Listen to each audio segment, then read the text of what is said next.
Olá pessoal, boa noite, sejam todos bem-vindos à nossa atualização jurisprudencial de direito tributário para as carreiras jurídicas, mas todos são bem-vindos. Eu, inclusive agora há pouco estava ministrando aula para o pessoal da área fiscal, então da mesma maneira que a jurisprudência tributária é cobrada nas carreiras jurídicas, é também cobrada nas carreiras fiscais, né? Até existem várias provas fiscais que são até mais aprofundadas do que alguns concursos jurídicos.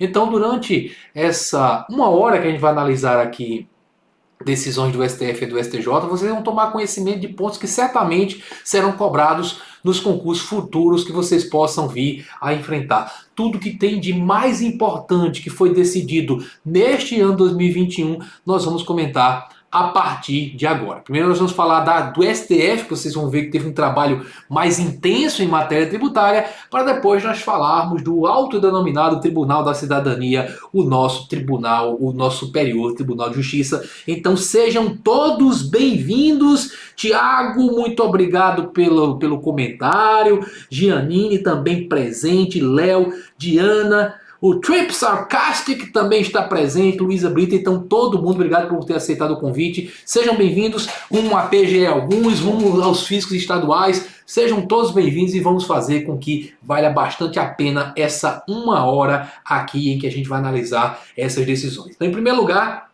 nós vamos falar de algumas decisões do nosso Supremo Tribunal Federal, a nossa Suprema Corte. Decisão de muita importância, já foi cobrada em prova, sobre o imposto sobre transmissão causa-mortes e doação, previsto na Constituição Federal, no tocante à necessidade de lei complementar para definir qual é o Estado competente para cobrá-lo em casos que envolvem pessoas que estão residentes ou domiciliadas no exterior ou quando doadores de bens estão no exterior. O que é que acontece? O legislador constituinte, ao dizer que os estados podem cobrar o imposto de transmissão, causa-morte e doação, ele precisava dizer qual seria o estado competente para cobrar o tributo em operações que envolvessem mais de um estado. Uma pessoa no estado fazendo uma doação para outra, ou uma pessoa falecendo no estado tendo sucessor no outro, porque se o legislador constituinte não dissesse qual seria o critério, todos os estados iriam querer cobrar, o que iria gerar conflito de competência. Muito bem.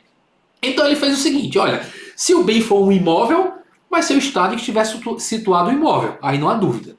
Mas quando o bem é um móvel, é um título, é um crédito, não dá para dizer que é o local do bem. Afinal de contas, esses bens podem mudar de lugar de uma hora para outra muito rapidamente. Então o legislador constituinte disse que vai depender do fato gerador. Se estivermos tratando de uma transmissão por doação, vai ser o estado que estiver domiciliado o doador. Se é uma transmissão em virtude de sucessão causa-morte, vai ser o estado que tramitar o inventário e o rolamento. Só que isso não responde aos casos em que o doador tem domicílio ou residência no exterior, ou quando o inventário do sujeito tramitou no exterior. Então isso não resolve esses casos. O legislador constituinte, acredito, deveria ter resolvido, mas ele disse que cabe à lei complementar fazê-lo. Certo? Claro que essa lei complementar tem que ser da União, né? Afinal de contas, ela vai evitar conflito de competências. Não dá para os estados definir. Essa lei complementar existe justamente para evitar que os estados entrem em conflito. Essa é a ideia, a previsão de a lei complementar ser feita assim. Na realidade, eu disse essa lei complementar existe, eu deveria dizer essa lei complementar deve vir a existir.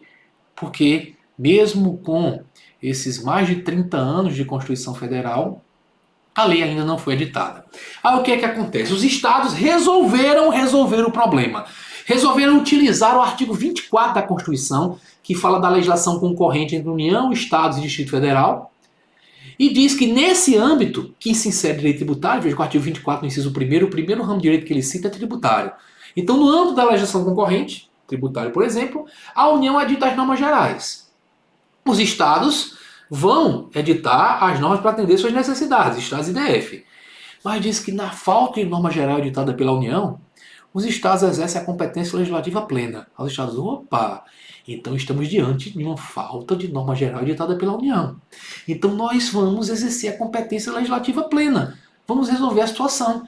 Então os estados, cada um que resolveu falar sobre isso, colocou na sua lei uma regra, claro, puxando para si. Ah, se tiver o doador no exterior, mas o dono da terra estiver aqui, eu cobro. Se o inventário tramitar no exterior, mas se o sucessor estiver aqui, eu cobro. Então, claro que isso tende a gerar conflito de competência. Não pode, nesse caso, o Estado dizer eu vou exercer competência legislativa plena, porque aí não é só questão de normas gerais, é uma questão de competência da União para dispor sobre conflito de competência. Veja que o artigo 146 da Constituição diz que cabe a lei complementar. No inciso primeiro se fala em dispor sobre conflito de competência. E no inciso terceiro dispor sobre normas gerais, então são competências distintas. Então não cabe aos estados solucionar temporariamente esse problema. Então o que, que acontece? O STF disse, enquanto não é ditada a lei complementar pela União, os estados não podem criar o imposto sobre permissão, causa morte e doação nesses casos. Vejam só, tese fixada, é vedado aos estados e ao DF instituir TCMD nas hipóteses referidas no artigo 155, parágrafo 1º da Constituição Federal, sem a intervenção da lei complementar exigida pelo dispositivo constitucional. Enquanto não tiver a lei complementar, não cabe aos estados criar o tributo. Aqui se fala do 155, parágrafo 1º 3, só para que vocês vejam 155, parágrafo 1º 3, certo?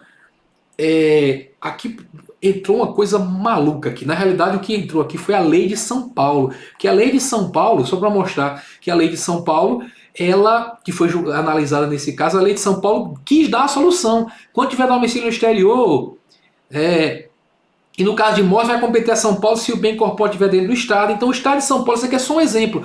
Como vários estados, o Estado de São Paulo puxou para ele. Só que não pode. Não cabe, essa lei aqui não pode ser aplicada enquanto não vier a lei de caráter nacional, beleza? Mas eu já avisei para vocês que esse 155, parágrafo 3º, parágrafo 1º, inciso 3, é o que diz que na hipótese do doador residir ou ter domicílio no exterior, ou do inventário rolamento tramitar no exterior, essas coisas todas que envolvem o exterior, tem que ter lei complementar e não cabe aos estados fazer a criação do tributo, tá? Muito bem. Vamos para a nossa segunda decisão.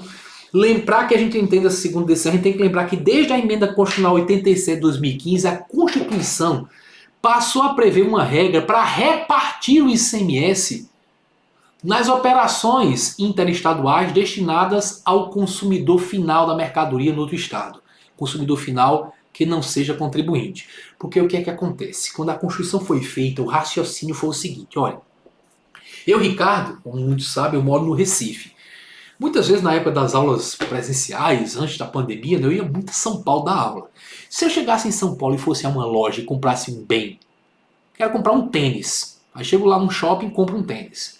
Ninguém viria perguntar, você é de onde, meu amigo? Você vai levar esse tênis para onde? Ninguém quer saber para onde o tênis vai. A loja vai cobrar para mim o ICMS interno do estado de São Paulo que vai ser pago para o estado de São Paulo e ponto final. Aí o legislador constituinte pensou, pô, se é assim, então se Ricardo fizer uma compra não presencial, o que é uma compra não presencial? Eu de Recife ligar para a loja e fizer a compra, a operação é a mesma, é um tênis saindo de São Paulo para um consumidor em Pernambuco. Então não é porque a logística é diferente, no primeiro caso eu comprei e coloquei numa mala e trouxe de avião, e no segundo caso eles mandaram pelo correio, por uma transportadora, que a tributação tem que ser diferente. Se no primeiro caso fica o ICMS todo em São Paulo com a alíquota de São Paulo, no segundo também tem que ser assim. Assim foi decidido e fazia muito sentido. Só que veio ao mundo o aumento acentuado, gigantesco das compras online. Vem a criação da internet, vem um monte de compra online. Aí o que é que acontece? Hoje é todo mundo comprando por internet, essas operações estão ficando dominantes. Aí isso faz com que muitas compras sejam feitas aqui em Pernambuco, não presencialmente, saindo lá de São Paulo. São Paulo é o grande fornecedor desses bens por internet. Boa parte das vezes o depósito está em São Paulo. Isso concentra uma arrecadação muito grande em São Paulo. É o pessoal de todo o Brasil mandando ICMS para São Paulo. E aí os estados começaram a reclamar. Foi feita uma emenda e deu-se uma solução semelhante à existente para outros casos que eu não vou comentar aqui, porque aqui eu quero comentar a jurisprudência, tá? Então se disse, olha, quando sair numa compra não presencial de São Paulo para Pernambuco, ficará em São Paulo a alíquota interestadual, que é uma alíquota menor, certo? Do que a alíquota interna dos estados. Vai ficar 7%, por exemplo, em São Paulo, da alíquota interestadual. E o diferencial de alíquota, se Pernambuco a alíquota é 18, se faz 18 menos 7, 11, se paga para o estado de Pernambuco. Então quando o cara lá em São Paulo está vendendo para mim, que não sou consumidor final, que não sou contribuinte, não sou comerciante, ele me vende e ele mesmo recolhe 7 para São Paulo, 11 para Pernambuco, repartindo a receita dessa operação, de forma que o país todo recebe esse ICMS proporcional ao consumo. Isso é previsto na Constituição. Mas o que é que acontece? Fato gerador, base de cálculo contribuinte dos impostos tem que estar previsto em lei complementar. Então se disse, olha, não basta a Constituição prever. Tem que haver uma lei complementar dizendo que isso vai ser cobrado dessa forma. O direito tributário tem toda essa formalidade. Não basta prever o imposto de renda, por exemplo, para que ele exista. Tem que vir uma lei e criar o imposto. Então, a base de cálculo, fato gerador, contribuintes tem que estar em lei complementar nacional. Não foi modificada a Lei Candir ainda. Não incluíram essa cobrança de diferencial de alíquota no destino na Lei Candir. Não incluíram. Fizeram por convênio isso. Convênio não é suficiente. Aí o que aconteceu? Cada estado editou sua lei. São Paulo editou a lei dele. Pernambuco editou a lei. Todos os estados previram a cobrança. Só tem que ter lei complementar nacional. E aí chegou no Supremo. Meu Deus, desde 2015 está assim sem a lei complementar. Se o Supremo disser que essas leis estaduais são inconstitucionais, ferrou tudo, né? Ferrou tudo. Aí o que o Supremo disse? Não, olha, a lei estadual que está prevendo a cobrança do diferencial da alíquota, ela não é inconstitucional. A Constituição, ela prevê a cobrança do diferencial da alíquota. Essa lei é compatível com a Constituição. Só que esta lei não pode gerar efeitos até a edição da lei complementar. Aí você começou a melhorar. Mas a lei complementar não foi editada ainda. Então vai devolver o ICMS todo de 2015 até agora? Aí o Supremo modulou os efeitos da decisão. Olha, não pode gerar efeitos até a edição da lei complementar, mas eles modularam o efeito da decisão para só gerar efeito a partir de 1º de janeiro do ano que vem. Então, a partir de 1º de janeiro do ano que vem, tem que cessar essa cobrança se a lei complementar não for editada. Veja que, na prática, o Supremo deu um prazo ao Congresso para editar a lei complementar, estipulando essa cobrança, certo? E, editando essa lei complementar, ela vai gerar efeito em 2022, mas durante 2021, o tributo continua sendo cobrado e não vai ser devolvido porque a decisão teve seus efeitos modulados. Mas a decisão final foi a cobrança do diferencial de alíquota alusivo ao ICMS, conforme introduzido pela Emenda Constitucional 87 de 2015, pressupõe a edição de lei complementar veiculando normas gerais. Pressupõe. Cuidado! Muito cuidado. Lendo só a tese, fica parecendo que tem que devolver o que já foi cobrado, que não pode cobrar antes da lei complementar. Só que a decisão teve que ser feita modulado para 1º de janeiro de 2022. Então, até o fim do ano, continua cobrando com as leis locais. E até o fim do ano, certamente, o Congresso Nacional vai editar a lei complementar, alterando a Lei Candir, a Lei Complementar 87, certo? De 96, resolvendo o nosso problema. Mas a tese fixada foi exatamente esta, beleza? E vejam aqui a modulação, ó. São válidas essas leis, mas não produzem efeitos enquanto não é editada a lei complementar. Aqui não está a modulação, está dizendo que não produzem efeitos. Quando vier a lei complementar, elas passarão a produzir efeito, tá? Decisão de gigantesca importância, essa de número 3, porque mudou algo que era histórico da jurisprudência firmada há muito tempo, que era com relação à tributação de softwares.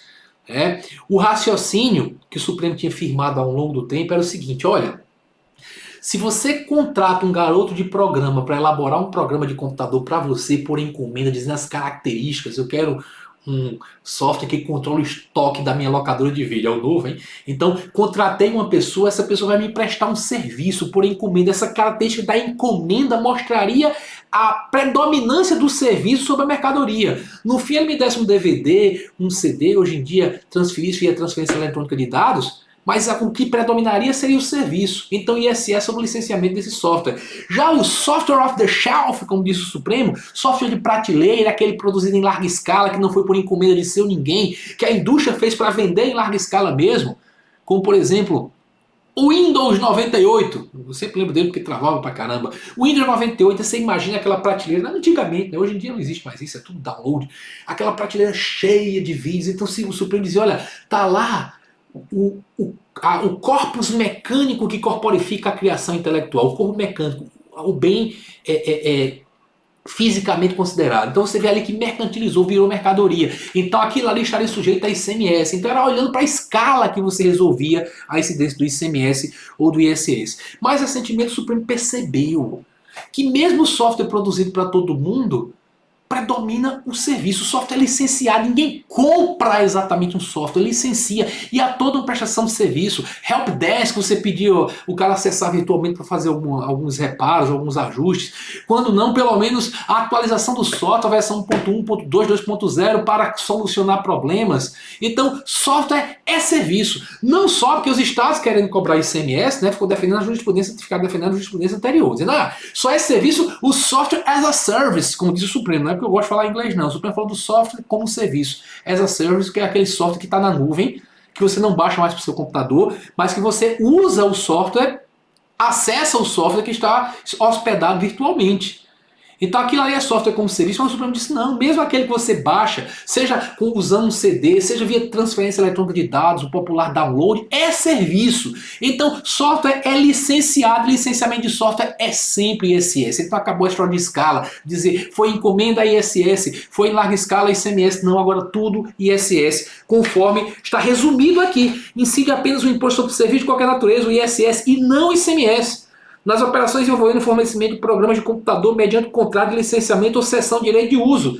Tanto para software padronizado, aquele que é em larga escala,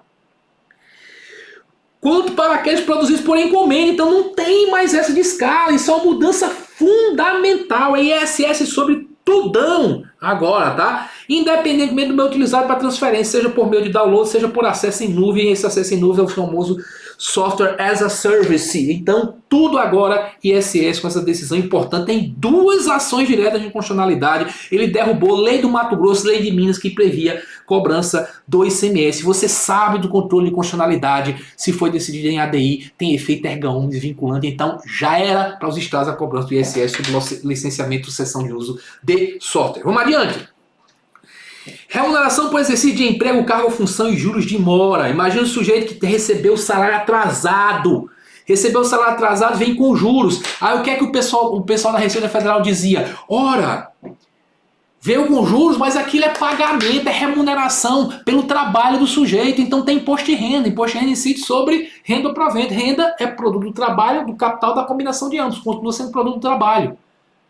Só que o Supremo disse, ora, quando o sujeito tinha direito de receber 10 mil e não recebe na data, ele tem encargo com isso. Alguns precisam até contratar um jurista, não como você que entende direito. Jurista é daqueles que emprestam dinheiro a juros. Ficou sem salário? Então o cara tem gastos com isso, encargos com isso.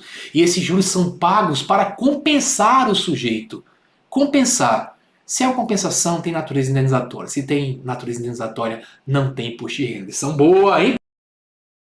O Supremo diz, não incide imposto de renda sobre os juros de mora devidos pelo atraso no pagamento de remuneração por exercício de emprego, cargo ou função. Se você for lá no informativo, o resumo que foi colocado, no resumo eu destaco isso aqui, que esses juros visam a recompor, se é recompor a indenização. Recompor de modo estimado os gastos a mais que o credor precisa suportar em razão do atraso do pagamento da verba de natureza alimentar que tinha direito. Aí depois diz que isso é dano emergente. Está pagando pelo dano, se é dano emergente, a indenização, amigo, e não tem imposto de rendição muito boa para os trabalhadores, beleza? Muito bem, vamos adiante para mais uma decisão, a quinta decisão de hoje, que fala da repartição de receitas tributárias e da DRU, desvinculação de receitas da União. Quem fez alguns cursos comigo aí sabe que eu até elaborei questão falando disso, porque eu estou apostando muito nisso para as provas futuras de concurso público. O que é que acontece? A gente sabe que as contribuições, por exemplo, são tributos que se caracterizam essencialmente pela vinculação da receita a determinadas despesas. Olhem, por exemplo, para as famosas contribuições para o custeio da Seguridade Social. Olha daqui mais de perto. Olha, o para o custeio da Seguridade Social demonstra claramente que a arrecadação é vinculada. Se a Seguridade é composta de previdência, assistência social e saúde, o dinheiro arrecadado com a contribuição dessa só pode ir para esses três subsistemas. É isso essencialmente que diferencia essas contribuições dos impostos formais. Impostos formais são aqueles que têm formalmente o nome de imposto. Meus alunos sabem que eu gosto, quando eu vou explicando essa matéria, eu gosto de comparar o imposto de renda da pessoa jurídica com a contribuição sobre o lucro líquido. São dois tributos cujo fatiador é praticamente idêntico.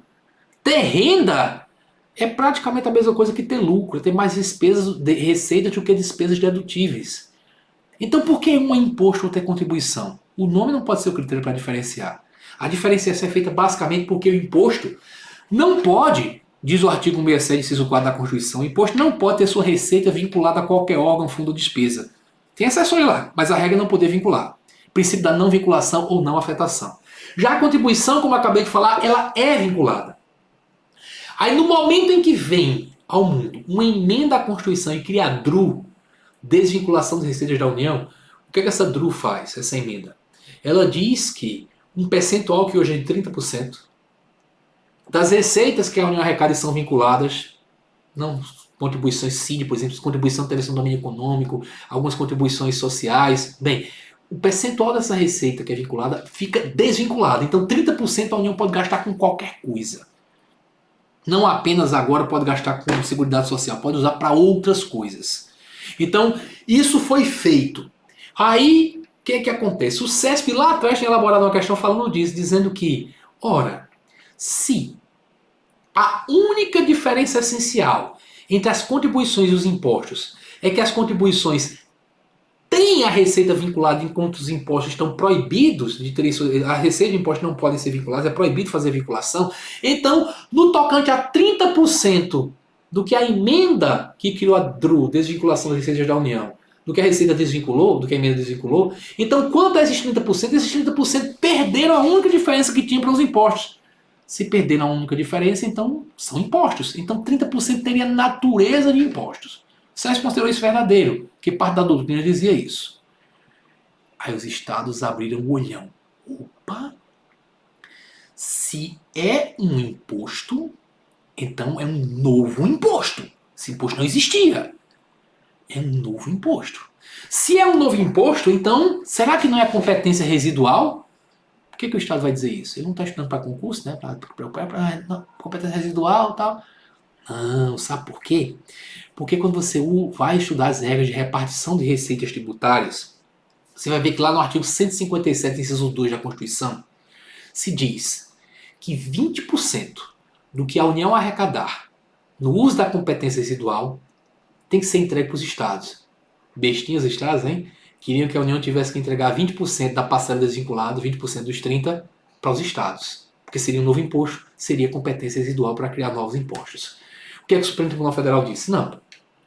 O fato de temporariamente, que essa DRU é sempre temporária, mas o pessoal prorroga, né? Se fazer essa desvinculação não desnatura a espécie tributária como contribuição. Então não tem o efeito de submetê-la a essa regra da competência residual, certo? Então nessa linha, o Supremo disse: a repartição de receitas prevista no artigo 157, inciso 2 da Constituição, que diz que a União tem que entregar 20% do que ela arrecadar com impostos residuais para os estados, certo? Não se estende aos recursos provenientes de receitas de contribuições sociais desafetadas por meio do Instituto da Desvinculação de Receitas da União, DRU, na forma do artigo 76 do ADCT. Então, significa que não tem que entregar para os estados nenhum centavinho disso daí. Estou apostando bastante nisso, principalmente se for uma prova do CESP, hein? Porque o CESP já disse que isso significava que se transformava em impostos. O Supremo disse: não, senhor, não muda a natureza. Então, se o CESP pode dizer, agora vamos cobrar a novidade aí, que foi resolvido por nossa Suprema Corte. Beleza? Muito bem. Nós vamos agora falar de duas decisões seguidas. Duas decisões, uma que atinge os estados e outra que atinge os municípios. Na realidade, que atinge o estado, não, que envolve tributo estadual e outra que envolve tributo municipal, que são decisões idênticas, mas que são muito importantes porque elas se diferem de uma decisão que todo mundo tomou conhecimento, todo mundo estava achando que essa decisão que você está agora seria igual. O que é que acontece? O Supremo, há algum tempo, firmou o entendimento de que o valor que o comerciante deve a título de ICMS para o fisco tem que ser excluído da base de cálculo da COFINS. O que é que acontece? Se um comerciante vendeu R$1 milhão de mercadorias e o ICMS naquele estado é de 18%, então ele recebeu R$1 milhão das pessoas que compraram suas mercadorias, e dentro desse R$1 milhão vem embutido 180 mil, vieram embutidos R$180 mil de ICMS. Então na realidade R$820 mil é dele e 180 mil reais de ICMS. Estou até considerando os outros tributos. Quanto ao ICMS, ele é apenas um repassador. Eu sei que tem um mecanismo de débito e crédito, o cara vai bater o que foi pago anteriormente, mas o que eu quero que vocês percebam é que o ICMS dentro daquela operação não é receita bruta dele. Os contribuintes alegaram isso, não é a minha receita, eu vou esse valor entra na minha contabilidade e simplesmente ele circula no meu caixa porque eu tenho que entregar para o fisco, não é meu, não pode dizer que é receita minha. Então, como a COFINS e o PIS incidem sobre a receita bruta, eu tenho que calcular a COFINS e o PIS sobre 820 mil e não sobre o valor total que eu recebi. O Supremo deu razão. Mandou excluir o ICMS da base de cálculo do PIS e da COFINS. Muito bem. Se excluiu, aí o pessoal foi para a justiça para falar de uma contribuição previdenciária sobre receita bruta, CPRB. A contribuição sobre receita bruta é PIS e COFINS. Não, tem PIS e COFINS, mas tem uma coisa que a Constituição previu há algum tempo, depois foi regulamentada. Porque vejam só, as empresas, a Constituição prevê uma cobrança de uma contribuição sobre folha, né? Aquela contribuição sobre a folha de salários. Essa contribuição ela tem um efeito nefasto sobre o estímulo ao emprego no país. Você que é empresário, você sabe que quanto mais pessoas você tiver trabalhando para você, maior é a sua folha de pagamento. E, portanto, maior vai ser o valor que você tem que pagar de contribuição previdenciária. Então a Constituição previu que para algumas atividades vai ser possível para o contribuinte optar pela substituição da contribuição que você paga sobre a folha de pagamento por uma contribuição sobre a receita bruta, que parece mais justa, né? Contribuição sobre a receita bruta você vai ter que pagar mais quando você vai faturando mais, não quando você empregar mais. É mais justo para você e estimula o aumento do nível de emprego no país. Então isso foi colocado para o contribuinte como uma opção, para um grupo de contribuintes como uma opção, dependendo da atividade dele. Quer trocar? Faça o cálculo e veja se vale a pena. Aí o pessoal que trocou depois disse, peraí. Se não pode incidir PIS e COFINS sobre o ICMS, ele tem que ser excluído da base de cálculo, então não pode também incidir contribuição previdenciária sobre a receita bruta. Mesma base de cálculo, receita bruta, os motivos são os mesmos. Só que aí, o Supremo usou uma jurisprudência que ele usa para vários casos. Olha, quando você tem opções de regime e você opta por um porque você considera que ele é melhor para você,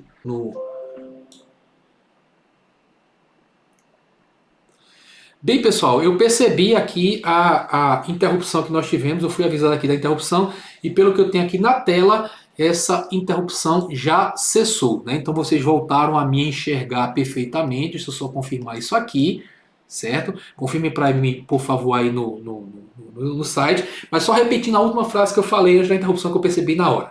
Olha só.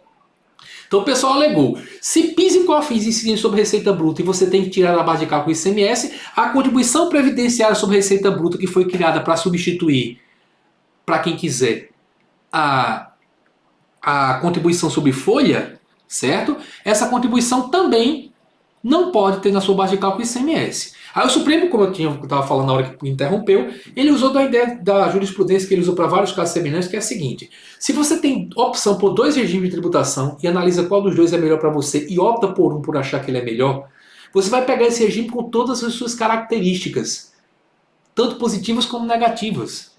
Os americanos gostam de falar you can't take just one side of the stick. Você não pode pegar só um lado do bastão. Você pega um bastão e vem com dois lados. Ou seja, você não pode pegar só o lado bom da coisa. Certo? Então, por exemplo, Simples Nacional. É bom, né? Normalmente, para a maioria das pessoas, paga menos. Mas teve um benefício que foi dado de PIS/COFINS para quem estava fora do Simples. O pessoal do Simples foi, não, quem é do Simples tem que ter todo o benefício. O Supremo disse, não. Não existe a lei 3, tem a lei do Simples, tem a lei para quem está fora, você não pode combinar uma com a outra. Você optou, como é um regime de benefício fiscal pelo qual você optou, você tem que optar com tudo. E aqui ele falou o seguinte, olha, uma coisa é PIS/COFINS, que é obrigatória para os empresários. E aí não se pode dizer, você vai pagar sobre toda a sua receita bruta, até sobre o que não é receita bruta você vai pagar. Colocar ICMS, não pode. Agora, nesse caso, a contribuição previdenciária é a opção sua. Você não quer pagar nos termos da lei, você opta por ficar pagando a contribuição sobre folha. Se você pegar a opção, achando que é melhor, de pagar sobre a receita bruta, tem que ser nos termos da lei que prevê a impossibilidade de dedução de qualquer tributo. De qualquer tributo. Certo? Então, nessa linha, o Supremo acabou dizendo que, nesse caso, quanto ao ICMS, Na contribuição previdencial sobre a receita bruta, não é PIS/COFINS não, é aquela substitutiva, tá? Diz, é constitucional a inclusão do Imposto sobre Circulação de Mercadorias e Serviços, ICMS, na base de cálculo da contribuição previdenciária sobre a receita bruta. É constitucional. Cuidado, PIS/COFINS e ICMS você abate da base de cálculo. A CPRB substitutiva da contribuição sobre folha vai ser com PI, com ICMS e tudo. Da mesma forma, existe a questão do ISS, que o Supremo está para resolver em definitivo quanto ao PIS/COFINS, provavelmente vai dizer a mesma coisa, tem que tirar da base de cálculo o ISS, certo? Um prestador de serviço, o ISS ele tem que entregar para o município, mas para o ISS, no tocante à composição da base de cálculo da CPRB, ele disse a mesma coisa, óbvio, né? Se o comerciante que vende mercadoria ele não pode tirar o ICMS da CPRB, o prestador de serviço, pelos mesmos, exatamente os mesmos motivos, não poderá tirar o ISS. Tá? E aqui isso é a decisão número 7. Mas de cara eu quero que vocês vejam que, quanto ao ICMS, falaram que, a partir da alteração promovida pela lei número tal, 2015, as empresas listadas nos artigos tais da lei tal, então algumas empresas, têm a faculdade, não é obrigatória, adere se quiser, meu amigo, tem a faculdade de aderir ao novo sistema. Caso conclua que a sistemada da CPRB é, no seu contexto, mais benéfica que a contribuição sobre a folha de pagamentos. É esse o raciocínio que o Supremo usa. É uma faculdade sua. Quer aderir a isso? Quer? But you can take just one side of the stick. Você não pode pegar só um lado do bastão. Vai levar com tudo. Inclusive, a regra lá que proíbe o abatimento de qualquer tributo da base de cálculo. Foi decidido para o ICMS e a decisão número 7 já está explicada, porque é a mesma coisa, só que para o imposto sobre serviço de qualquer natureza. É constitucional a inclusão do ISS na base de cálculo da contribuição previdenciária sobre a receita bruta. Beleza? Muito bem. Vamos adiante. Questão subsequente. Preferência da União no recebimento de créditos da dívida ativa. Aqui todo mundo deve ter tomado conhecimento, né? A DPF 357, fundamental. Decisão assim que vai mudar meu livro. Cuidado com questões antigas, porque todas as questões diziam o contrário, porque é a questão aqui que matou o dispositivo do CTN. Você tem que chegar lá e riscar, não vale mais. Certo? O que é que acontece? O CTN, no artigo 187, que é aquele artigo que diz que a cobrança judicial do crédito tributário não se sujeita a concurso de credores, habilitação em falência, inventário, concordata, bem. Aquilo ali diz que o poder público ele não se sujeita a habilitar seu crédito na falência, por exemplo. Ele pode ajuizar a sua ação de execução individual. Mas o parágrafo único, que é o que morreu, ele diz que há uma competição entre os credores públicos, entre as fazendas públicas, né? Quando o senhor estiver devendo tributo a vários entes e não tiver dinheiro para pagar todo mundo, lá se diz que em primeiro lugar paga a União. Em segundo lugar, paga os estados, DF, territórios, conjuntamente pro rata, mediante rateio, né? E em terceiro lugar, os municípios. Ou seja, se o cara só tem 1 milhão, chegou na falência, já pagou os créditos que tem preferência sobre o crédito tributário, chegou o momento de pagar o crédito tributário, não tem grana para pagar todo mundo, pelo CTN, paga primeiro a União. Se só restou 1 milhão e a União tem 1 milhão de crédito, paga a União e os outros ficam a ver navios. Certo? O Supremo lá atrás, editou, antes da Constituição de 88, analisando sob a égide da Constituição 67/69, né, porque 69 muitos dizem que é uma nova Constituição, outros dizem que é uma emenda da Constituição anterior, mas analisando essa matéria, diz: é razoável esta regra. É razoável que o pagamento tenha preferência para pagar para a União, porque aí isso vai se espraiar o benefício por todo o território nacional.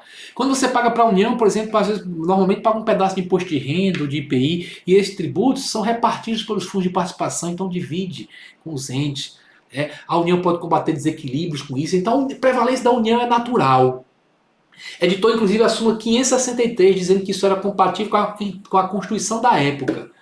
Só que atualmente, a ministra Carmen Lúcia, analisando a matéria, proferiu um voto muito bem feito, disse: olha, a Constituição de 88 reforçou o Pacto Federativo Brasileiro. E federação de verdade só existe onde há autonomia dos entes que compõem essa federação. A federação é uma convivência pacífica entre esses vários entes que vão ter autonomia. É a diversidade dentro da unidade. O Estado é um só, mas cada um é autônomo. E a soberania é da República Federativa do Brasil, não é da União. Então a União não pode editar uma lei dizendo, como se fala aqui no Nordeste, farinha pouca, meu pirão primeiro. Se não tiver dinheiro para pagar todo mundo, me dê logo o meu. Isso é incompatível com o Pacto Federativo, em que não há hierarquia entre os entes federados. Então o Supremo disse que isso foi não recepcionado pela Constituição de 88. Como Carmen Lúcia falou que o problema não, né? A solução foi dada pela Constituição de 88, então não recepcionado pela Constituição de 88. A mesma regra é prevista com uma pequena modificaçãozinha no parágrafo único do artigo 29 da Lei 6.830, a famosa LEF, Lei das Execuções Fiscais. Lá a regra é quase igual, a única diferença é que quando você tem que falar a União, a LEF diz a União e suas autarquias. Coloca a autarquia federal também lá em primeiro lugar. Mas hierarquiza. Hierarquiza os entes federais. Então também não recepcionado pela Constituição de 88. Certo? Então nessa linha, nas palavras da Suprema Corte, o concurso de preferência é isso mesmo, tá? Quem está me perguntando, o parágrafo único do artigo 87 do CT não vale mais, não recepcionado pela Constituição de 88. Então risque lá, não vale mais.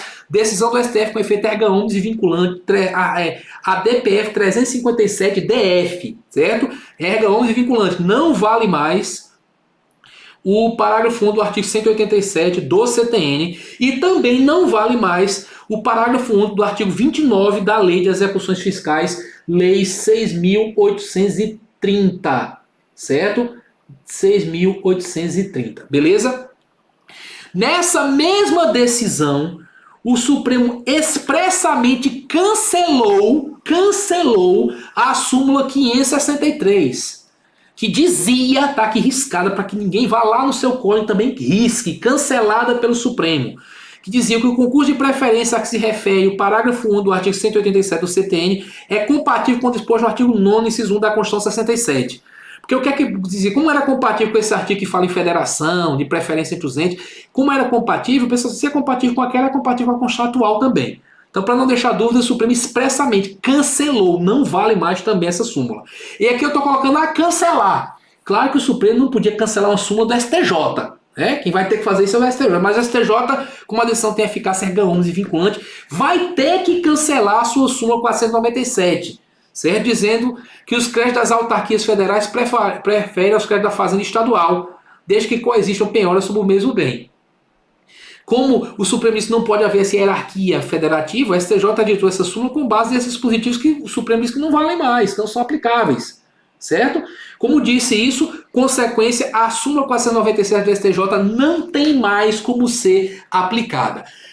Cuidado, quem faz concurso para PGE, isso é questão muito massa de ser cobrada, porque pode chegar lá, você está no meio de uma execução fiscal e vem a União rangendo os dentes, mostrando para você esses dois dispositivos. Aí você vai mostrar que não é mais aplicável, né? Não é compatível com o nosso bom e velho Pacto Federativo. Beleza? Muito bem. Vamos para a decisão de número 9. ICMS sobre comunicação e inadimplência do consumidor final. Já teve uma decisão dessa mais antiga quanto à mercadoria, mas o raciocínio é o mesmo.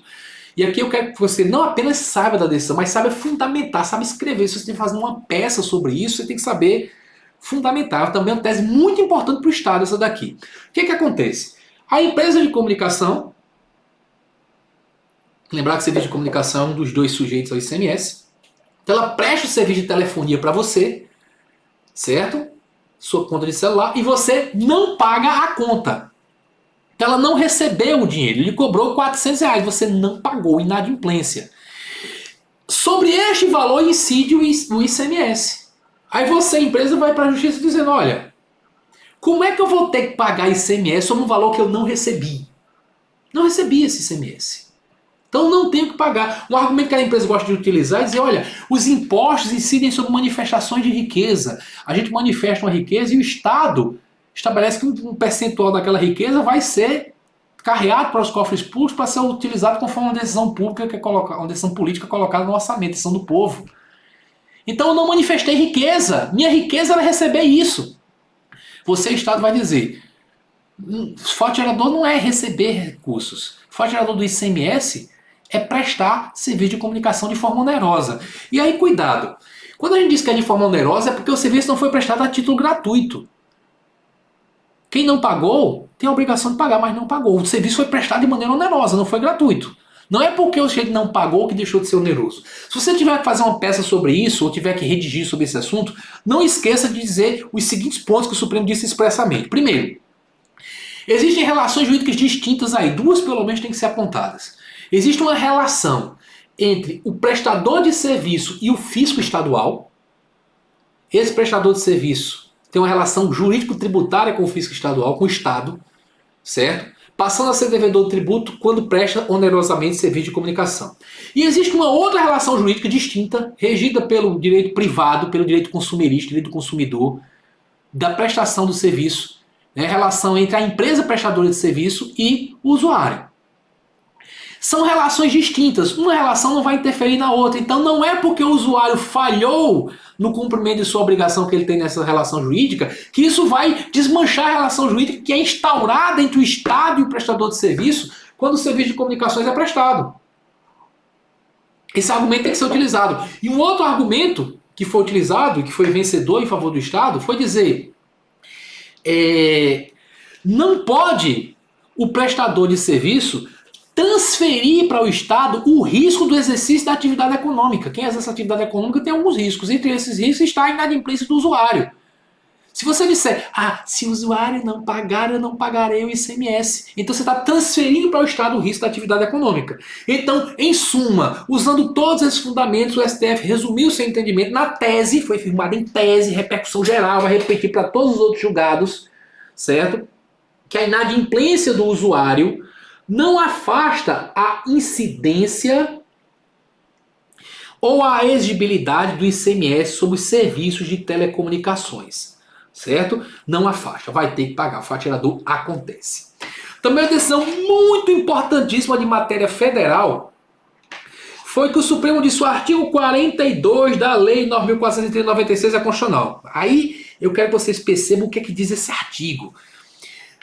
Esse artigo diz: caracterizam-se também omissão de receita ou de rendimento os valores creditados em conta de depósito ou investimento mantida junto à instituição financeira, em relação às quais o titular, pessoa física ou jurídica, por isso que fala omissão de receita para pessoa jurídica, de rendimento para pessoa física, tá?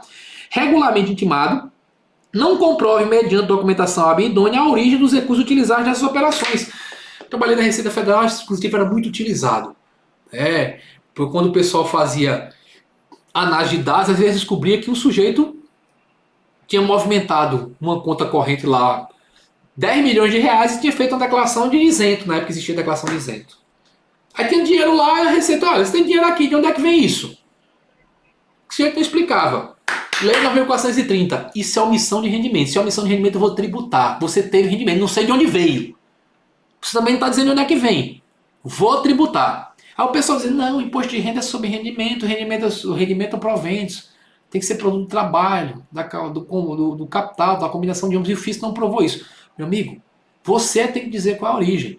Então esse dispositivo aqui, ele diz que é omissão de receita, porque a própria lei vai dizer que, no caso de omissão de receita, o tributo é cobrado. Então o Curiba quer dizer que, não pode cobrar tributo aqui que não está comprovado que houve renda não. Meu amigo, você tem dinheiro na sua conta, de onde é que vieram esses 10 milhões de reais? Você está plantando dinheiro, me dê uma semente disso daí. Né? Então nessa linha, o resumo da decisão é até mais claro do que a tese fixada. No resumo lá que apareceu no informativo, se diz, é constitucional a tributação de valores depositados em conta mantida junto à instituição financeira, cuja origem não for comprovada pelo titular, pessoa física ou jurídica, desde que ele seja intimado para tanto. Você intima. Meu amigo, vem cá me dizer de onde é que surgiu essa grana. Dessa forma, incide imposto de renda sobre os depósitos bancários considerados como omissão de receita ou de rendimento em fase da previsão prevista, contida no artigo 42. O artigo 42 que fala, nós acabamos de ler, que isso é omissão de receita. Decisão de gigantesca importância, principalmente para você que vai fazer concurso federal, seja na área fiscal, seja na área jurídica,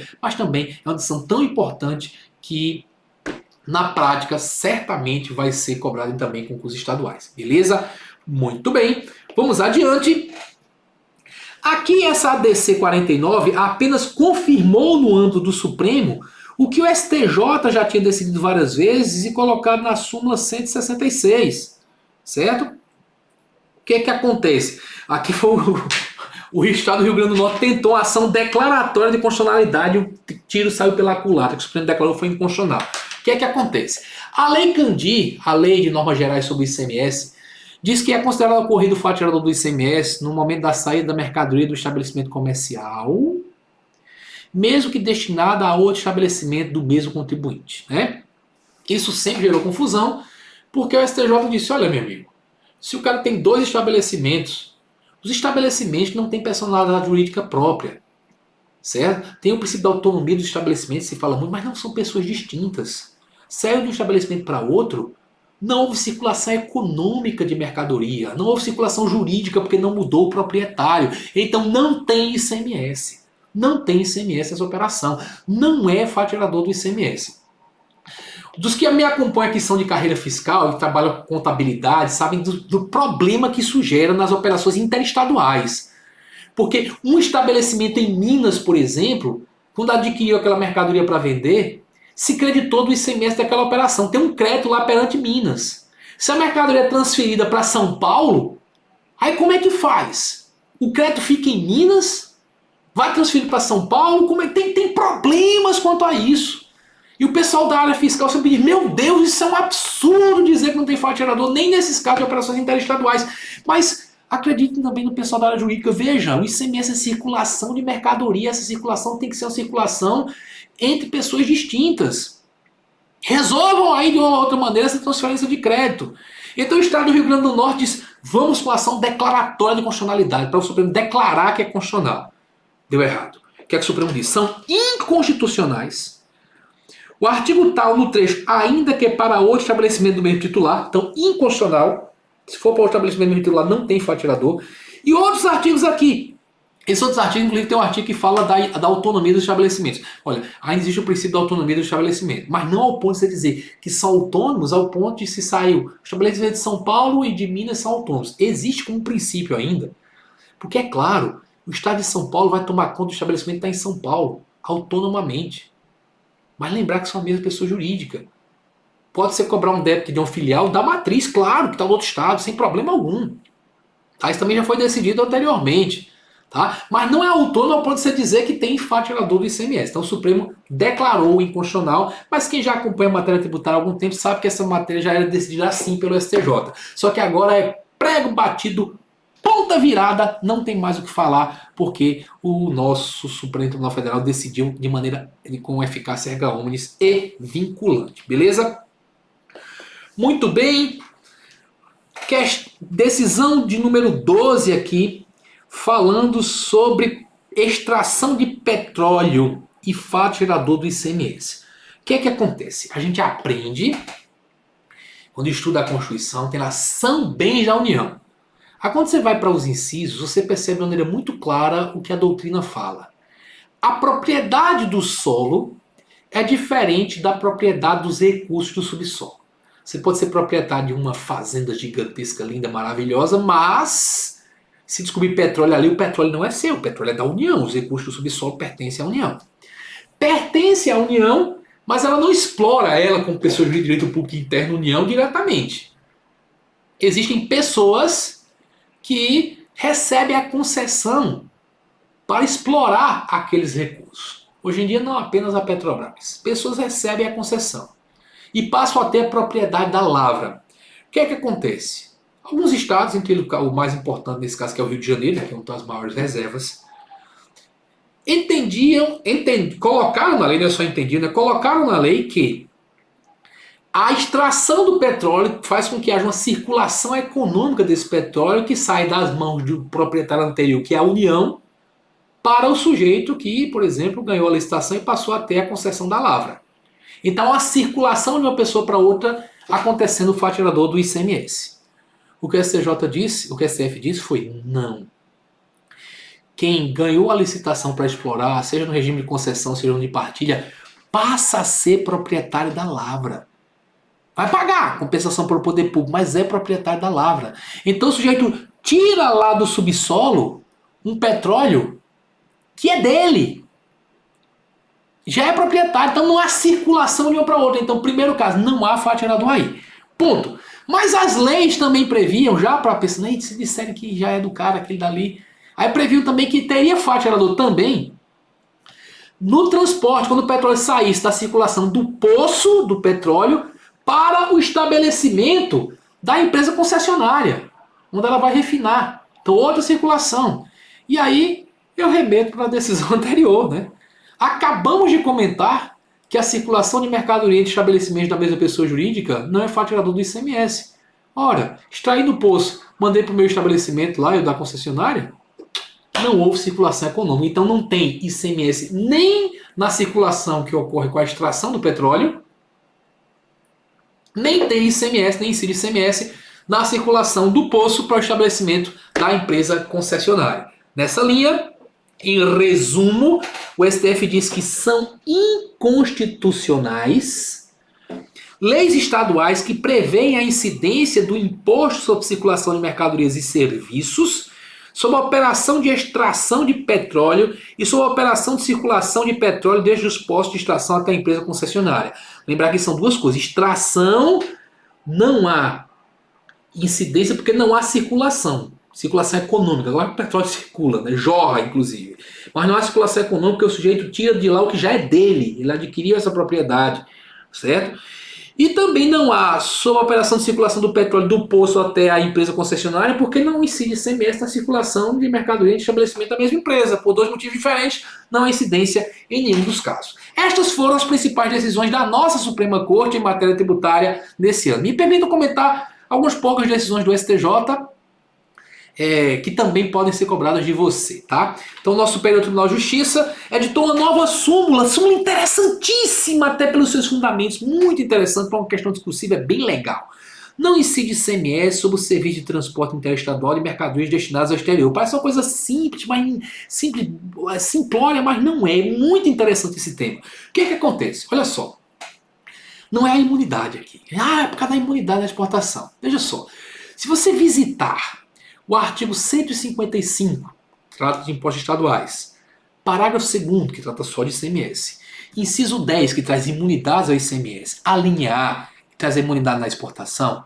Lá a Constituição imuniza ao ICMS a exportação de mercadorias, as operações. Lembrar que sempre que a lei ou a Constituição fala em operação, está falando de mercadoria, venda. Quando ela fala em serviço, é prestação.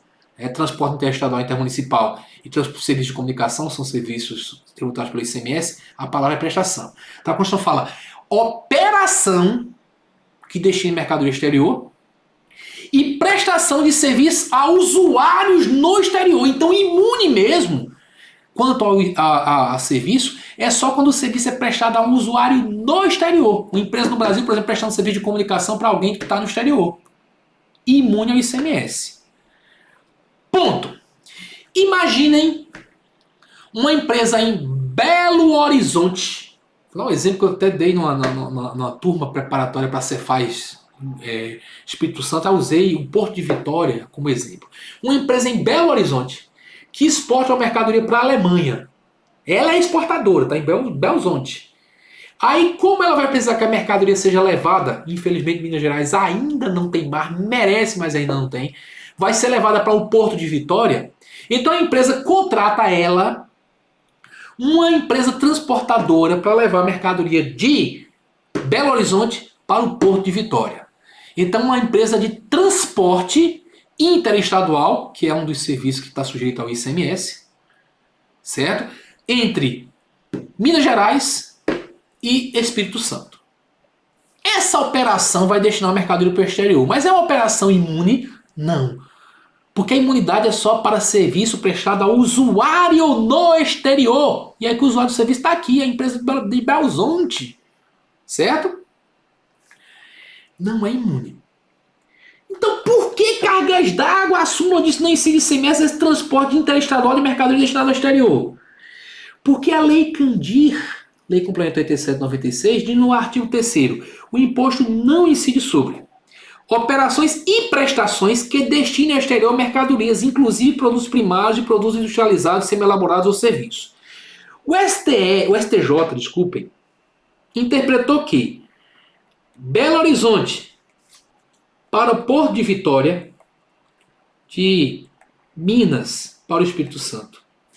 Essa operação é interestadual, mas ela tem o objetivo de destinar para o exterior mercadoria. A operação de transporte é para destinar ao exterior mercadoria. Então, esse dispositivo aqui concede isenção do ICMS às operações. Não incide, na realidade, isenção seria um caso seria um caso de incidência, mas não pagamento de tributo, despesa do pagamento. Mas aqui, de maneira técnica, se colocou não incide, não se cobra ICMS nesse caso. Não se cobra. E aí, eu lembro, tem gente que diz assim, mas aí é uma lei federal. Lei Candir, Lei Complementar 87, o artigo 151, inciso 3º da Constituição, diz que é vedado à União conceder isenção de tributos da competência dos estados, DF ou municípios. Então a Lei Candir não poderia conceder essa isenção. Se você, Ricardo, você está pensando aí, olhando para minha cara, se você, Ricardo, está dizendo que não tem imunidade, se não vai cobrar por causa da Lei Candir, se é lei, é isenção. E a isenção dada pela União não pode. Só que aí eu lembro do artigo 155, parágrafo 2º, inciso 12, a linha E, que diz que cabe a lei complementar, que é uma lei complementar nacional, excluir da incidência do ICMS outras mercadorias e serviços, além dos mencionados no inciso 10A. O 10A falou só de serviço prestado ao usuário no exterior, mas outros podem ser excluídos pela lei complementar. E a Lei Candir, usando dessa autorização constitucional, assim o fez. Então, daí, súmula novíssima, súmula tributária mais nova do Supremo Tribunal Federal, dizer não incide ICMS sobre serviço de transporte interestadual de mercadorias destinadas ao exterior. Atenção especialista, vai ser muito cobrada em prova. Beleza? O STJ tem uma decisão, não foi repetitivo, mas é uma decisão de grande relevância prática. Certo? Isso aqui é um alerta para vários estados que tem feito, que está aqui colocado. O que o pessoal tem feito por aí? Tem feito assim, coisas, olha, tem lei para carga em comissão, por exemplo. Dizendo, olha, carga em comissão, você tem um carro em comissão a qualquer, então o seu carro vai ter um valor remuneratório de R$2.000 e uma verba indenizatória de 10 mil. Aí para quê? Para dizer não tem imposto de renda sobre os 10 mil. Afinal de contas, indenização não tem imposto de renda. Meu amigo, indenização não é o que você chama de indenização, não. Se você der o nome de indenização ao que não é indenização, não transforma aquilo em indenização. Certo? Então, imposto de renda incide sobre contraprestação pelo trabalho. Se você está trabalhando e como contrapartida você está recebendo um determinado valor, vai ter imposto de renda. Não adianta a lei chamada indenizatório. Olha o que o estado do Amapá fez. No tópico 1 da decisão. A lei número tal do estado do Amapá, apesar de considerar a verba correspondente a plantões médicos como indenizatória, peraí, o médico vai dar um plantão e recebe uma verba sem indenização do médico? Não. Isso é a contraprestação pelo trabalho, meu amigo. Isso é renda. Imposto de renda tem como faturador a disponibilidade jurídica econômica de rendimentos ou proventos de qualquer natureza. Rendimento é o produto do trabalho, do capital, da combinação de ambos. O que o médico recebe pelo plantão não é produto do trabalho, não? Não adianta, meu amigo médico do Amapá. Vai chorar na cama porque é lugar quente. Certo? Não adianta querer dizer porque a lei diz que é indenizatória aqui não, tá? Então isso aqui não transmuta a natureza jurídica desta verba para fim de imposto de renda. Receita venceu. Certo? Aí cita precedente também. Apesar da redação do artigo 5º da Lei Estadual número tal prever que a remuneração dos plantões médicos possui natureza indenizatória, não há como fechar os olhos à realidade, pois que tais pagamentos são habituais, comutativos de caráter eminentemente retributivo do serviço prestado mês a mês. E não se presta a ressarcir qualquer gasto de despesa extraordinária realizada pelo servidor. Por que isso? Quando é para ressarcir gasto, aí é indenização mesmo. Exemplo típico, diária. Eu mandei o servidor para determinado local, ele vai ter que pagar hotel, vai ter que pagar por alimentação lá, hospedagem, né? Transporte. Paguei. Aquilo é indenização. Eu gerei aquele débito para o servidor. Aquilo é para recompor o patrimônio do servidor. Isso é indenização. Certo? Ajuda de custo, o servidor público federal foi transferido, estava lotado em Florianópolis e foi removido para Pacaraima, lá na divisa de Roraima com a Venezuela, longe para Caraima. Pacaraima. O poder público paga uma ajuda de custo para ele bancar os gastos com mudança. Aí sim é indenização por gastos que foram gerados para aquele servidor. Aí sim. Não é pelo nome que se tem ajuda de custo, é pela natureza da verba. Beleza? Então, muito importante isso, não só para esse caso do Amapá. É a gente lembrar que não basta a lei querer mudar a natureza. Certo?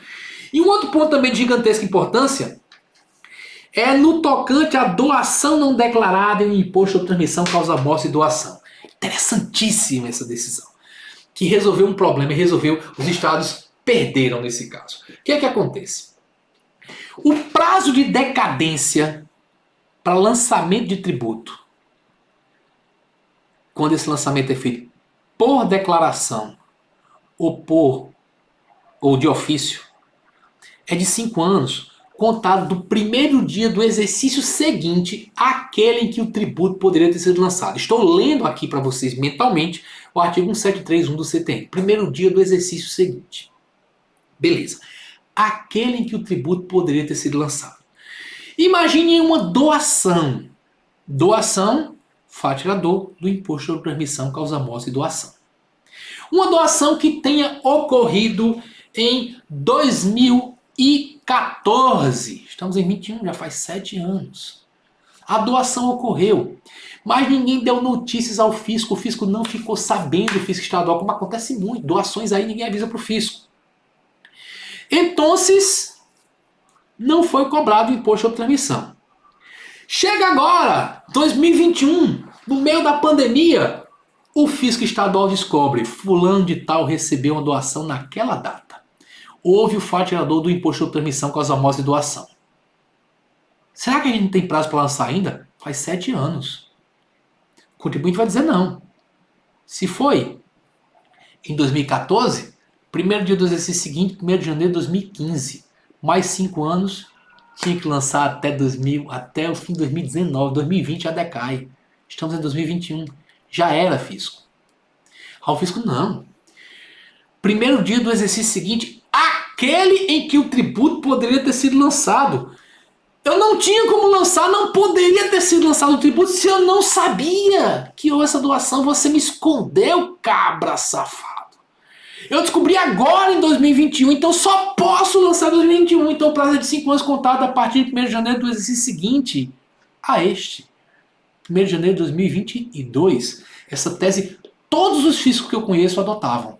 É da data que eu descobri. O STJ disse: não, senhor. É da data em que o tributo poderia ser lançado, considerado um fato gerador. Você que use seus poderes de fiscalização para descobrir isso. Quando é com relação à transmissão de imóveis, só há transmissão mesmo quando há o registro no cartório. Estabeleça regras para os cartórios lhe informarem. Se é de bens móveis, faça convênio com a Receita, para a Receita lhe passar informações sobre doações declaradas na declaração de imposto de renda. Acompanhe. Então, nessa linha, o STJ diz, tema 1048, o tema mais fácil de ser cobrado em prova sim, tá? Do jeito que foi colocado no tema. A decisão foi colocada em repetitivo, vai repetir para todos os casos, dizendo o seguinte: o imposto de transmissão com osmose de doação e TCMD, referente à doação não oportunamente declarada pelo contribuinte ao fisco estadual, deveria ter declarado, não declarou, espertinho. Nesse caso, a redação é muito feia, né? A contagem do prazo decadencial tem início no primeiro dia do exercício seguinte àquele que o lançamento poderia ser efetuado. Observado o fato gerador, em conformidade com os artigos tais do CTN. Ricardo, não ficou muito claro, não. Observado o fato gerador, está dizendo que é o primeiro dia do exercício seguinte ao fato gerador? Tá. Não está claro aqui, não. Mas eu pego aqui o item 7 da ementa, para que você veja, Eliseu, o Superior Tribunal de Justiça tem entendimento pacificado no sentido de que, no caso de imposto sobre transmissão, causa osmose de doação e TCMD, a contagem do prazo decadencial tem início no primeiro dia do exercício seguinte àquele que o lançamento poderia ser efetuado, observado o fato gerador, em conformidade com os artigos tais. Isso está na tese, mas é o que diz. Ambos os CTN, sendo irrelevante a data em que o fisco teve conhecimento da ocorrência do fato gerador. Não é a data do conhecimento que vai definir o ano em que o tributo poderia ser lançado. É do fato gerador. Então, grande derrota para os diversos fiscos estaduais brasileiros, certo? É essa a lógica, beleza? Muito bem, com isso a gente conclui esse resumo, né? Na uma hora que me der, não dá para analisar todas as decisões que foram tomadas, claro, também não é necessário esse resumo do primeiro semestre do ano 2021.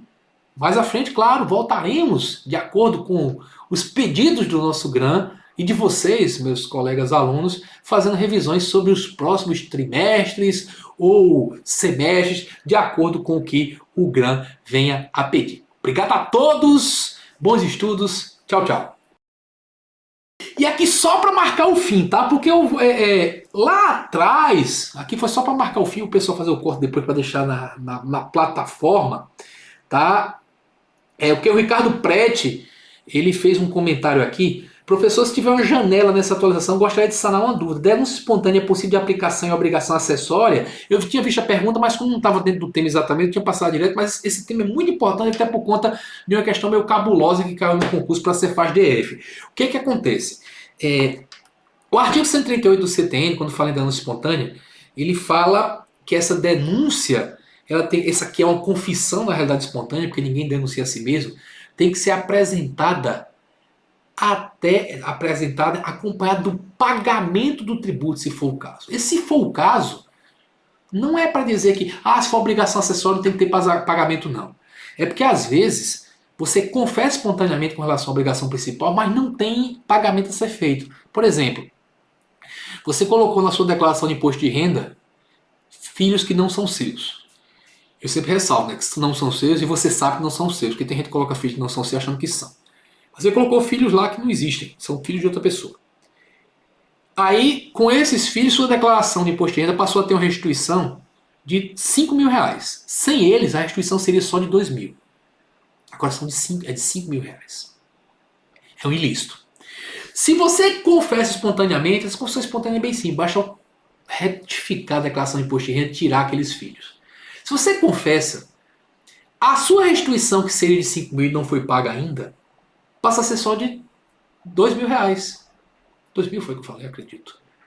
Então não tem nada a pagar, mas seja uma confissão que tem a ver com a obrigação principal. Tá? Agora, se você não entrega a sua declaração de imposto de renda no prazo, que normalmente, salvo nos anos da pandemia, que colocaram para junho, né, mas o prazo normalmente é o último dia útil do mês de abril. Aí chega em abril, você está cansado? Não, vou fazer hoje não.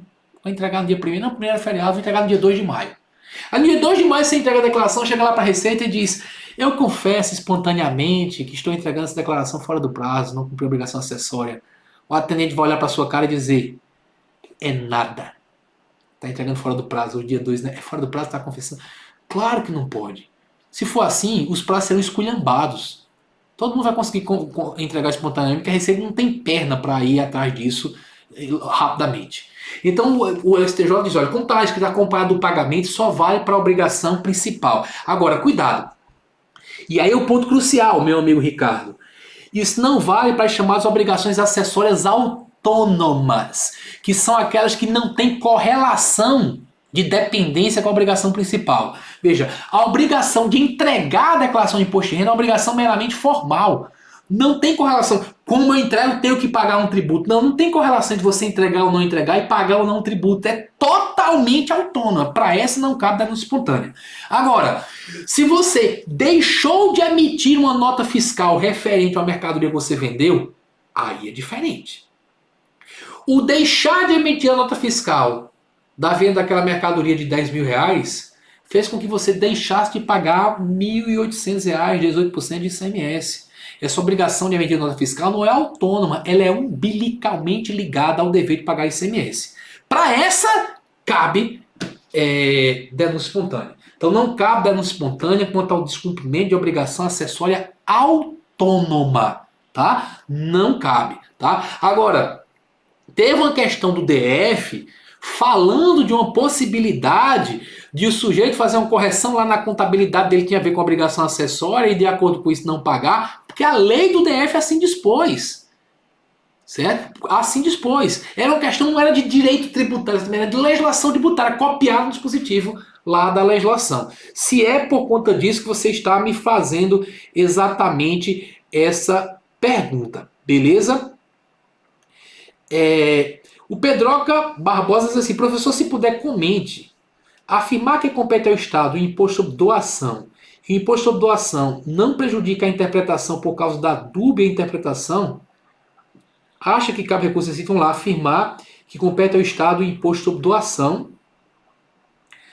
Vê só, eu não sei se o problema aqui para mim não ficou muito claro, mas me parece que o que está sendo citado aqui, e existem vários precedentes nesse sentido, é porque às vezes as bancas colocam compete ao Estado, ou compete à União, compete ao município, o imposto sobre, cita só uma coisa, só um fato gerador daquele tributo que tem vários. Compete ao Estado o imposto sobre doação. Olha, o que é que compete ao Estado? O imposto sobre transmissão, causa morte e doação. Então, se compete ao imposto sobre transmissão, causa morte, se compete também incide sobre doação, compete ao Estado o imposto sobre doação. É dele. Na realidade, o imposto sobre transmissão, causa morte e doação é uma fusão de dois impostos, com fatos geradores bem distintos, que só são semelhantes porque são transmissões gratuitas. Causa morte e doação, você não paga para receber, né, o bem. Transmite porque uma pessoa morreu ou porque doou para você. São muito comuns questões como essa, por exemplo, a IOF, porque o IOF, pior ainda, são 4 fatos geradores totalmente diferentes. O IOF federal é a soma de 4 impostos diferentes: o imposto sobre crédito, o imposto sobre câmbio, o imposto sobre seguros e o imposto sobre operações com títulos ou valores mobiliários. São operações bem diferentes entre si. Se disser, compete à União a instituição do imposto sobre crédito, você vai dizer, verdadeiro, não tem um imposto separado IOC, tem o IOF. Tá? Então eu não vejo como há alguma interpretação dúbia nesse sentido. Tá? A Karine diz, não entendi bem, alguém consegue clarear para mim sobre o ITCMD? Minha amiga Karine, exatamente o que você não entendeu, porque eu acabei de falar alguma coisa sobre o ITCMD, tentando responder uma pergunta do Pedroca, mas não sei se o que você estava se referindo a esse caso da doação não declarada. Exatamente. Porque eu falei duas coisas sobre o ITCMD. Falei na aula em si, dessa questão de doação não declarada. O prazo decadencial é contado do primeiro dia do exercício seguinte à data do fato gerador e não a data em que o fisco descobre, certo? E com relação ao Pedroca, eu falei que para qualquer tributo, se você disser compete a tal ente instituir o tributo sobre tal coisa e aquela coisa for um pedaço de um tributo maior, aí o que é que eu falei? Compete ao Estado instituir imposto sobre doação, eu sei que não existe imposto sobre doação. ID. Existe o imposto sobre transmissão, causa morte e doação, mas como compete ao Estado instituir sobre os dois fatos, compete ao Estado instituir imposto sobre sobre transmissão causa morte, verdadeiro. Imposto sobre doação, verdadeiro. Compete, a questão já foi cobrada várias vezes, compete aos estados instituir o imposto sobre prestação de serviço de comunicação. Tem esse imposto específico? Não. Tem o ICMS, que incide também sobre serviço de comunicação, mas tem várias questões dizendo que esse item é verdadeiro. Beleza? A Karine não se manifestou. O nosso colega do GRAM, porque vocês não sabem como é que a coisa funciona, né? Quando eu vou gravar aqui com vocês, eu estou gravando em Recife, mas tem um técnico do GRAM que está me ajudando, me acompanhando à distância, que é o grande Marcos hoje, está me acompanhando. Obrigado aí, Marcos. E eu fico pendurando o Marcos aí na internet, né? A minha sala minha janela de oportunidade de falar com vocês, que o GRAM me deu, era hoje até às 9h30. Né? E o Marcos também tinha que trabalhar hoje até as 9h30, já está 17 minutos no ar a mais, né, de hora extra por conta de mim. Então, estou aqui olhando para as mensagens que vocês mandaram. Até agora,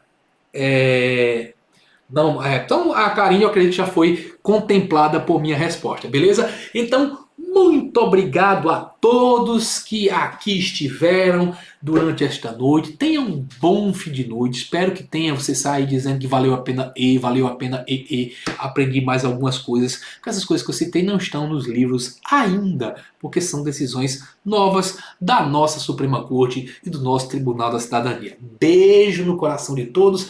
Até outra oportunidade que o GRAM me der de falar com essa turma tão qualificada. Bons estudos. Tchau, tchau. Até mais.